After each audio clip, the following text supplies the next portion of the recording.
노후 원전과 화력 발전을 중단하고 대신 신한울 3, 4호기 건설하는 이런 방안 부분에 대해서 좀 검토할 필요가 있다. 네. 이 얘기를 했거든요. 이 부분은 이제 그동안에 원자력계에서 계속 주장을 해왔던 부분인데 현재 이제 문재인 정부의 정책 기조와는 좀 다른 부분이죠. 그렇죠. 그러다 보니까 여당의 중진 4선 의원이 저는 정책 변화에서의 어떤 새로운 고려가 필요하다라는 얘기를 하니까 상당히 여권 내 파장이 좀 커지는 것이고 네. 그거에 대해서 역시 삼선 중진인 우원식 의원 같은 경우는 시대의 변화를 잘못 읽은 적절치 못한 발언이다. 이렇게 이제 맞받아치면서 네. 여권 내에서 이러한 정책의 변화 부분과 관련된 논쟁이 서서히 이제 가열되고 있는 그런 흐름입니다. 네. 이렇게 송영길 의원 발언이 파문을 일으키자 청와대가 서둘러 진화에 나섰습니다. 원전 문제는 사회적 공론화위원회의 논의를 거쳐서 정리가 됐다. 추가로 논의가 필요한 시점은 아니라고 생각을 한다라고 일가를 했습니다. 그런데 송영길 의원, 이 충정이라는 표현까지 써가면서 이 기존 입장에 변화가 없다라고 입장을 또 밝혔죠. 네. 일단 김의겸 대변인의 발언에 일단 팩트체크부터 먼저 해야 될 것 같습니다. 네. 자, 지금 여기서 이야기하는 원전 문제는 사회적 공론화위원회에서 논의를 거쳐 정리가 됐다라고 이야기를 하는 것인데 네. 공론화위원회가 한 것은 바로 신고리 5, 6호기를 공사를 계속할 거냐 말 거냐. 그랬죠. 이 사안만 결정이 됐습니다. 네. 그 당시 신고리 5, 6호기 같은 경우는 공정이 굉장히 많이 진행이 됐었거든요. 네. 그걸 이제 중단하겠다고 하니까 이거는 공론화위원회를 거쳐서 해야 된다 해서 결국은 그 회의에서 56%의 찬성으로 계속이 결정이 됐습니다. 네. 자, 근데 나머지 신한울 지금 3, 4호기나 지금 현재 추가로 계획하고 있는 신한울 3, 4호기는 부지 확보까지 돼 있는 상황입니다. 네. 나머지 또 4기에 대해서는 그냥 그때 당시에 여론조사를 했었는데 그 여론조사 한 것에 뭐냐면 원전에 대해서 이제 속도 조절을 해야 된다는 것이 56%가 나왔어요. 네. 자, 그거를 근거로 해서 그냥 중단을 해버린 겁니다. 정부에서. 그러니까 네. 당시 홍남기 국무조정수단 이야기했지만 당시 공론화위원회가 한 것은 바로 신고리 5, 6호기에만 한정된 것입니다. 즉 네. 공론화위원회에서 원전, 탈원전이 결정됐다고 하는 것은 팩트가 아닙니다. 자, 그렇게 이야기를 하는 것이고 그렇기 때문에 지금 송영길 의원도 지금 신한울 3, 4호기는 문제는 충분히 논의가 되지가 않았다. 왜냐하면 네. 이게 지금 매몰 비용이 약 한 7천억 원에 상당히 달하거든요. 네. 그리고 앞으로 4기가 추가로 건설되지 않을 경우는 원자력의 일감이 이제 다 끊깁니다. 자, 그런 상황이기 때문에 지금 이 문제를 제기를 하고 있는 것입니다. 네. 거기다가 또 지금 태양광 발전에 대해서도 정부에 이의를 제기를 했어요. 그러니까 지금 원전뿐만 아니라 대체 에너지로 지금 추진하고 있는 태양광도 산 허리 깎아서 태양광 설치하는 것도 한계가 있다. 여기서도 지금 정부 정책에 약간 각을 세우고 있죠? 네. 지금 이 정부가 탈원전 이것을 기치로 삼으면서 지금 화력 발전의 발전량이 굉장히 늘었다고 합니다. 그렇다면 이 화력 발전을 하면 거기에서 뭐가 많이 나오죠? 미세먼지라든지 네. 유해물질이 나올 수밖에 없는 거죠. 그렇기 때문에 지금 석탄을 주력으로 하는 이런 화력 발전의 발전량이 는 것이 바로 미세먼지의 증가와 무관치 않을 것이다. 이런 지적이 나오는 것이고요. 네. 조금 전에 이현종 논설위원도 설명을 했습니다만 저는 이 청와대 대변인이 여당 중진의 발언에 직접 제동을 걸고 나선 것 굉장히 놀랐습니다. 어허. 첫 번째는 사실관계가 잘못됐다는 점. 그 점은 설명을 드렸고요. 두 번째는 이 정책과 관련해서 그러면 여권이 일사불란하게 한 목소리만 내야 되느냐. 그렇지 않죠. 정책과 관련해서 치열하게 논쟁도 묻고 토론도 하면서 네. 건강한 모습 보여야 하고 그것이 민주당의 오랜 전통이자 자랑이었습니다. 네. 민주정당의 준말이 민주당이다 할 정도였거든요. 네. 그런데 청와대 대변인이 여당 의원을 향해서 이건 아니다. 라고 제동 거는 것. 정말 건강하지 못한 당청 관계를 보여준 것이라고 봅니다. 아니, 뭐 여당이라고 해도 정책에 대해서 본인의 입장과 다르다 보면 다른 목소리를 낼 수 있는 건 아닙니까? 그렇죠? 낼 수 있고요. 저는 이제 송영길 의원이 이야기한 그 태양광 부분에 대해서는 정말 경청할 필요가 있다라고 생각이 듭니다. 아하. 이 지금 정부 목표대로라면 2030년까지 이제 재생에너지, 신재생에너지 비율을 20%까지 늘린다라는 네. 건데 그렇게 되면 뭐 신재생에너지 하면 결국 태양력과 풍력이 주인데 지금 새만금에 이제 태양광 단지를 만들기로 확정이 됐지 않습니까? 네. 그게 한 1천만 평이 넘는데 현재 상황으로 본다면은 거기에 한 22개 정도 규모를 그 정도 가져가야 목표가 달성이 된다라는 거죠. 그런데 지금 시골에 가보면요. 저도 이제 시골 출신이지만 태양광이 굉장히 많이 지금 만들어지고 있습니다. 그런데 네. 오히려 그런 부분들이 친환경적인 그런 측면도 있지만 오히려 환경을 훼손하는 부분도 상당히 심하거든요. 네. 그래서 결국 송 의원이 얘기하는 건 하지 말자는 게 아니고 네. 좀 속도 조절을 좀 해야 아하. 된다라는 얘기고 저는 그런 부분에서 경청할 여지가 있다라고 생각합니다. 송영길 의원의 이의 제기로 탈원전 정책은 다시 정치권의 주요 현안으로 떠올랐습니다. 야당은 송영길 의원의 속도 조절론에 이틀째 환영의 뜻을 내놨습니다.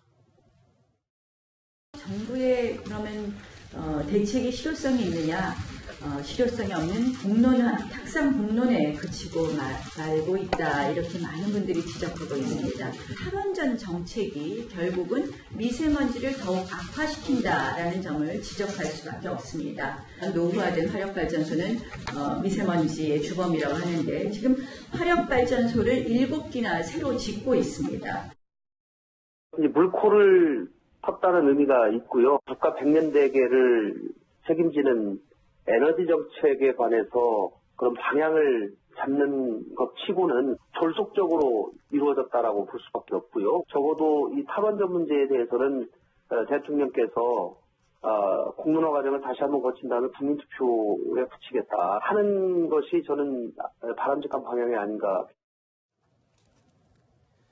자, 문재인 대통령은 후보 시절에 미세먼지 배출량 감축을 공약을 했었죠. 그러면서 석탄 화력 발전을 줄여야 한다라고 주장한 적이 있습니다. 첫째, 임기 내에 국내 미세먼지 배출량을 30% 감축하겠습니다. 먼저 석탄 화력 발전 규모를 줄이겠습니다. 저는 이미 여러 차례에 걸쳐 신재생 에너지를 중심으로 에너지 정책을 전환해야 한다는 입장을 밝혀왔습니다. 에너지 정책 전환이 가장 중요한 미세먼지 대책입니다. 석탄 화력 발전을 줄여야 미세먼지를 잡을 수 있습니다. 저렇게 얘기를 했습니다. 석탄 화력 발전을 줄여야 한다라고 공약을 했었는데 공약과는 달리 석탄 화력 발전소를 지금 추가로 건설하고 있다. 공약과 맞지 않는 것이 아니냐, 이런 지적이 일고 있어요. 네, 현재 정부는 2022년 완공을 목표로 석탄을 떼는 화력발전소를 무려 7기를 건설 중입니다. 네. 그렇다면 문재인 대통령이 얘기했던 것과는 전혀 앞뒤가 맞지 않는 거죠. 탈원전이라는 단어 자체가 얼마나 매력적입니까? 그런데 탈원전 그리고 환경까지 고려한다면 어떻게 할 것인가, 네. 여기에 대해서 분명한 청사진을 계속 점점 더 구체적으로 보여주는 것이 지도자의 할 일입니다. 네. 자, 일단 탈원전 정책을 둘러싼 송영길 의원의 발언, 충심 발언, 과연 문재인 정부의 이 탈원전 정책에 어떤 영향을 끼칠지 좀 지켜봐야 될 것 같습니다. 자, 여권 내 이견, 탈원전 정책뿐만이 아닙니다. 여권 내에서 지금 순혈주의 논란이 한창인데요. 무슨 일인지 확인해 보시죠. 우리 당으로 오려고 하는 사람들은 많이 있습니다. 그러나 그렇게 인위적인 합당을 하거나 옛날 같은 이합집산하는 그런 것은 절대로 안 하겠다고 이미 공언을 했습니다. 민주당의 결정을 담담하게 받아들이겠습니다. 복당 선언 과정에 대한 모든 말은 삼키겠습니다. 논란의 발단은요, 민주당에서 무소속 손금주 이용호 의원의 복당을 불허하면서 시작이 됐습니다. 자, 일단 복당을 불허한 이유가 뭐였습니까? 우리 집에 왜 왔니라는 지금 노래를 저희가 준비를 해봤었는데, 조수진 부장 어떠세요? 네, 그러니까 이합집산이 안 된다. 아하. 그러니까 인위적인 어떤 범여권의 통합은 없다. 이렇게 선을 그은 거죠. 그런데 속내는요, 내년 총선과 무관치 않습니다. 네. 네, 총선이 다가올수록 특히 비주류 진영의 의원들도 마찬가지입니다만 네. 문재인 대통령의 가장 열렬한 지지자들이 가장 약한 고리, 약한 지역을 노리게 되거든요. 네. 그러면 어떻게 보면은 문재인 대통령 주변에서는 가만히 지금 이 상태로 있어야만 총선에서 유리한 고지를 밟게 되는 거죠. 네. 그런데 상대편, 적이었던 분들을 입당을 받는다? 이거는 굉장히 어떻게 보면은 내부에서 받아들이기 어려운 아하. 거죠. 그렇기 때문에 순혈주의 논란이 잇따르는 겁니다. 자, 민주당의 이 같은 결정, 당내 순혈주의 논란으로 불거지고 있는 그런 상황입니다. 저희가 당시에 열린우리당 만들 때 당시 한나라당에서 독수리 오영재까지 받아들였던 정당인데 개혁을 위해서라면 그 문호를 좀 열 수도 있는 거거든요, 나중에. 아직은 때가 아니다 이렇게 했으면 이제 밀어둔 걸로 볼 텐데 기준을 아예 굉장히 강하게 닫아놨기 때문에 제가 이제 약간 우려한 것이죠. 당헌자격심사위원회에서 결정을 내리면서는 그동안 두 분이 하셨던 여러 가지 언과 행에 대해서 검토를 굉장히 구체적으로 했던 것 같습니다. 폐쇄적으로 보인다기보다는 원칙적인 모습을 보여줬다. 양지열 변호사님, 일단은 우상호 의원에 이어서 박영선 의원도 순혈주의 논란에 대해서 비판적인 의견을 지적을 했어요. 네, 그렇습니다. 이게 이제 과연 순혈주의 때문에 그럴 것이냐 아니면 이제 박주민 의원이 얘기한 것처럼 과거에 이제 지금 두 분이 바깥에 있으면서 민주당에서 비판적인 언사를 했던 부분들이 받아들일 수 없는 거라든가 아니면 기존에 이제 현재 그 복귀하려는 것을 총선인데 또 당협위원장들이 또 이미 있지 않습니까? 네. 그런 관계 같은 것들을 고려한 것이냐라는 건데 우려들을 하는 거죠. 이렇게 어쨌든 처음에 사실 우원식 원내대표나 좀 긍정적으로 얘기를 했었지 않습니까? 그러니까 그렇게 긍정적인 메시지가 나왔다가 이렇게 닫아버리면 혹시 민주당이 좀 폐쇄적인 조직으로 바뀐다는 이미지 자체를 줄 수가 있기 때문에 이런 부분들이 실제로 있지 않는지를 한번 점검해 봐야 된다라는 목소리들을 낸 거죠. 네. 사실 이제 민주당의 뿌리라고 할 수 있는 예전에 김대중 대통령이 이제 당 대표로 계실 때 정당이나 그 이후 노무현 대통령이 있을 때 당이나 이 민주당의 뿌리는 굉장히 개방적인 당이었습니다. 네. 예를 들어서 외부에 사실 뭐 당시에 김종필 당시 총리하고도 다시 합당을 같이 했지 않습니까? 네. 그 이후에 열린우리당. 이름도 열린이잖아요. 네. 항상 열려 있었어요. 네. 많은 분들이 들어왔고 항상 세를 불려 나갔습니다. 그건 뭐냐면 이게 굉장히 이제 당시의 민주 진영이라고 하는 것들이 좀 지역적으로 좀 고립돼 있었고 네. 그러다 보니까 이 고립을 탈피하기 위해서는 뭔가 세를 확장해야 된다, 넓혀 나가야 된다. 그리고 뭔가 많은 사람들 중도 진영인 사람들을 많이 끌어당겨야 된다라는 게 기본적인 당의 입장이었고 이것이 어떤 면에서 보면 이 현재의 민주당을 만들어 나가는 것인데 네. 문제는 이제 어떤 면에서 보면 본인들이 이제 다음 선거에서 좀 이길 가능성이 있다라고 이제 판단하니까 점점 이제 폐쇄적으로 되어가는 것이거든요. 네. 과연 그럴까라는 문제. 당이 이렇게 폐쇄적으로 되어버리면 내부의 순혈주와 함께 내부의 이견을 절대 이야기를 못합니다. 이제 앞으로 보십시오. 당내에서 여러 가지 이견을 이야기하는 사람은 어떤 면에서 보면 당에 대한 해당 행위자가 될 것이고 그리고 이제 다른 당에 있는 사람들도 이제 민주당과는 뭔가 하려 하지 않을 겁니다. 그러나 이 정당 구조에서 민주당 혼자만 할 수 있는 게 있겠습니까?